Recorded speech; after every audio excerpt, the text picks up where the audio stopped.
Premissa número 2. Premissa número 2 da fonêmica. A premissa número 2 diz o seguinte: os sistemas sonoros tendem a ser foneticamente simétricos. Os sistemas sonoros tendem a ser foneticamente simétricos. Eu estou gravando uma playlist neste canal sobre fonética e fonologia. O livro-texto base que eu estou utilizando é de Thaís Cristóforo Silva, Fonética e Fonologia do Português. E esta playlist, nos últimos vídeos pelo menos, estou tratando sobre as premissas da fonêmica, que são basicamente 4, segundo a perspectiva desta autora. A primeira premissa: os sons tendem a ser modificados pelo ambiente em que se encontram. Já gravei alguns vídeos sobre isso. Ou seja, em quais ambientes que os sons tendem a ser modificados? Nos ambientes ou seja, aqueles contextos propícios à modificação de segmentos. Sons vizinhos, precedentes ou seguintes, fronteira de sílabas, morfemas e palavras e sentenças. Os sons podem se modificar, e a posição do som em relação ao acento. Então esta foi a primeira premissa, aplicada inclusive à situação de nasalidade. Então no vídeo de hoje vamos para a premissa 2, né? E a premissa 3, os sons tendem a flutuar, e também temos a premissa 4 lá para o final, neste livro. Então a premissa 2 diz o seguinte: os sistemas sonoros tendem a ser foneticamente simétricos. Vamos ver o que isso significa, porque eu não lembro. Assume-se que os sistemas sonoros tendem a ser simétricos. Por simetria, espera-se que para cada som de uma língua seja encontrado um outro som correspondente. Assim, se encontramos um segmento oclusivo bilabial desvozeado, P, por exemplo, de pato, né? O p, p, p, p. Tipo esse som aqui, ó.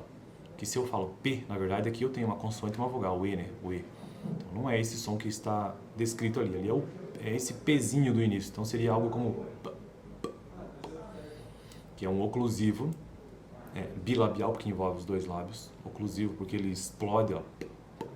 E desvozeado, porque aqui no trato vocal, nas pregas vocais, não há vibração delas, ó.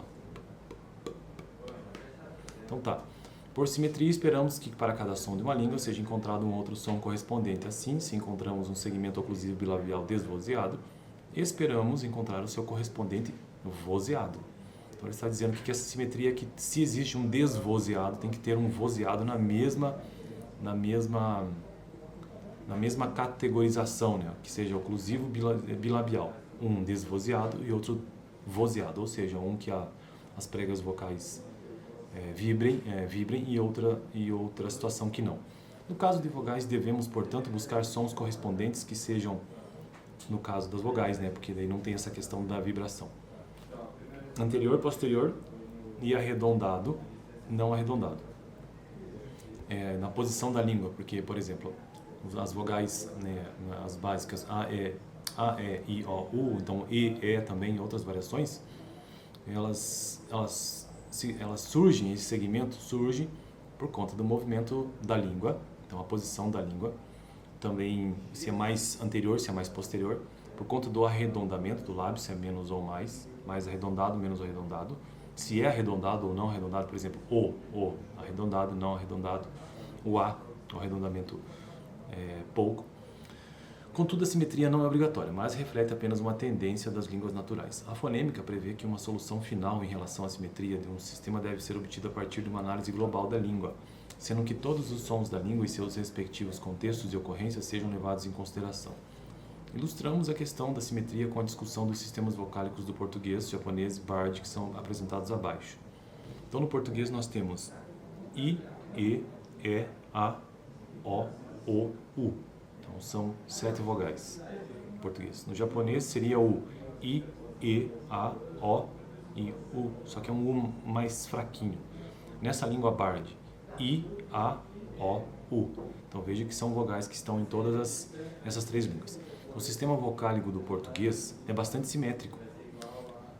Bom, inclusive é aqui que entra essa questão de simetria, porque aqui no livro nós temos um desenho. Por exemplo, no português são 7 vogais, né? Então existe uma simetria, inclusive um desenho que faz uma equivalência, tá vendo? Nesse caso aqui, I com U, né, tem a ver com anterioridade e posterioridade da língua.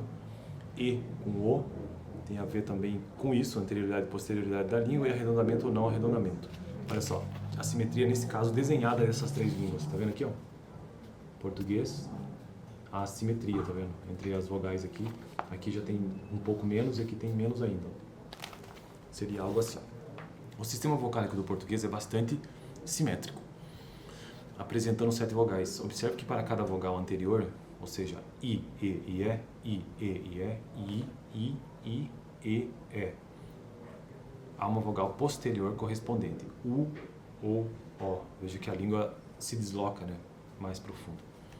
Então, o posterior seria I bem anterior e o U bem posterior. Perceba o movimento da língua. I, U, U. Então, isto que é simetria. Existe um equivalente. As vogais anteriores não são arredondadas. As vogais anteriores não são arredondadas. I, U, uma vogal posterior, tá? Vogal anterior. I, E. Beleza. Então aqui nós temos vogais anteriores, como eu disse, né? I, E, A também, nesse caso. As vogais anteriores não são arredondadas. Então, I, E, não há arredondamento do lábio. Enquanto que U, O, que são vogais posteriores, lá para o fundo da boca, da língua, vai lá pra, ela se movimenta para lá, mas elas também são arredondadas. Então, U, O, arredondamento do lábio. O sistema vocálico do japonês possui 5 vogais. Para cada vogal anterior, I, E, há uma vogal posterior correspondente, U, O. Contudo, ambas as vogais altas, I, U, são não arredondadas. Seguindo a tendência das línguas naturais, se esperaria que a vogal alta posterior fosse arredondada, U e não U. Tal sistema é, portanto, semissimétrico. Isso porque há uma vogal correspondente para cada vogal em termos de grau de altura. I, U é O. A simetria se dá quando ao grau do arredondamento dos lábios. Espera-se que as vogais anteriores sejam não arredondadas. As vogais anteriores sejam não arredondadas. E vogais posteriores sejam arredondadas, o que não é o caso em japonês. Finalmente, temos o sistema vocálico do Bard, língua da família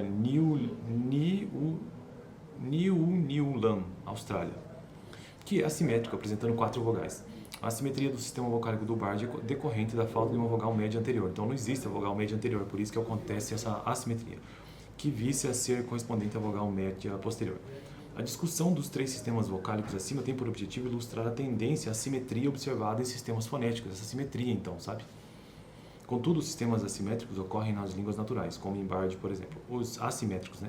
Os sistemas vocálicos e consonantais do português são ambos bastante simétricos. Passemos, então, à terceira premissa. Isso vai ficar para o próximo vídeo, sobre a premissa 3, os sons tendem a flutuar. Porque no vídeo de hoje tratei um pouco sobre os sistemas sonoros tendem a ser foneticamente simétricos, ou seja, se existem vogais, no caso do português brasileiro, que acontece de forma anterior, então ela também vai ter alguma coisa simétrica equivalente do outro lado, né, que está lá, que são as posteriores. Então, por exemplo, I mais anterior e U mais posterior, na posição da língua. Da mesma maneira, com relação ao arredondamento. Então, aquelas que são anteriores na língua, I, E, temos simetricamente do outro lado U, O, que são arredondadas, enquanto que E, não arredondadas, U, O são arredondadas.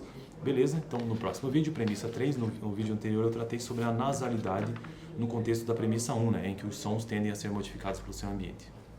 Eu estou construindo uma playlist de fonologia, acho que já falei no começo do vídeo, né? Mas de qualquer forma, este é o livro, vou repetir aqui, né? Fonética e Fonologia do Português. Toda segunda-feira um vídeo sobre este assunto.